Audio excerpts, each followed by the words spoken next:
सबसे पहले स्टार्ट करते हैं अपनी मार्केट अपडेट। अगर हम लास्ट 24 आवर में देखें गेनर्स के अंदर, तो यहाँ पे हमें यहाँ पे MYX के अंदर यहाँ पे ऑलमोस्ट 8% तक का अपसाइड मूव देखने को मिला। इसके अलावा अगर XDC को देखें तो 6.21% तक का मूव देखने को मिला। टन को देखें तो 5.03% का मूव देखने को मिला। जुपिटर को देखें तो 4.71% का अपसाइड मूव देखने को मिला। कैस्पा के अंदर 3.82% का मूव देखने को मिला।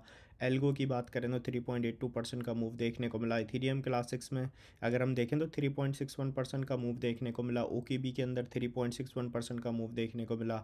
ईथफाई के अंदर 3.43% का मूव देखने को मिला। ARB के अंदर 3.31% का मूव देखने को मिला। एप्टोस को देखें तो 3.13% का मूव देखने को मिला।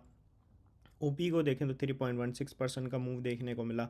सुई की बात करें तो 3.10% तक का अपसाइड मूव देखने को मिला। लूज़र्स के अंदर अगर हम यहाँ पे देखें तो मीम कोर के अंदर 7.68% का ड्रॉप देखने को मिला। पम की बात करें तो 6.83% का ड्रॉप देखने को मिला। एस्टर के अंदर 6.49% का ड्रॉप देखने को मिला।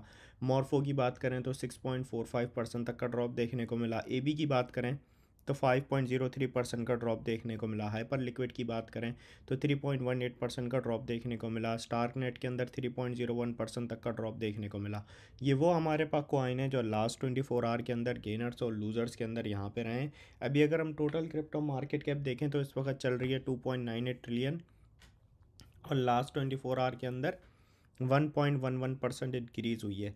इसके अलावा अगर हम यहाँ पे देखें तो टोटल क्रिप्टो मार्केट के बाद अगर हम देखें डोमिनेंस, तो करंट डोमिनेंस बिटकॉइन की जो चल रही है 58.8% चल रही है। इथीरियम डोमिनेंस 12% यहाँ पे चल रही है।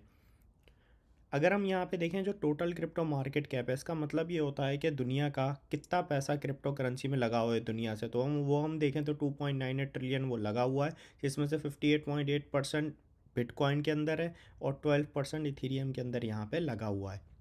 इसके अलावा फियर एंड ग्रीड इंडेक्स देखें तो 22% पे फियर, और अभी भी लोग यहाँ पे फियर के अंदर मार्केट को लेके बैठे हुए हैं। लोगों का मानना है कि अभी यहाँ पे लोग इसलिए डरे हुए हैं कि लोगों का अभी ऐसी यहाँ पे थॉट चल रहे हैं कि हम बाइंग करेंगे, मार्केट और ज़्यादा गिर जाएगी। इसके अलावा ऑल्ट कॉइन सीज़न अगर हम यहाँ पे देखें तो ये भी इंडिकेट कर रहा है लोगों की होल्डिंग यहाँ पे बिटकॉइन के अंदर ज़्यादा दिखाई दे रही है। मोस्टली जो होल्डर्स हैं वो अभी बिटकॉइन को बाय कर रहे हैं और ऑल्ट कॉइन की तरफ अभी जाते कम दिखाई दे रहे हैं। इसके अलावा अगर हम ट्रेडिंग वॉल्यूम देखें यहाँ पे लास्ट 30 डेज़ का, तो 118.21 बिलियन रहा है। ट्रेडिंग वॉल्यूम वो होता है कि कितनी यहाँ पे बाइंग और सेलिंग हुई है। इसके अलावा यहाँ पे ये जितने जो कॉइन्स हैं ये आप कैसे सीख सकते हैं इनको बाइंग सेलिंग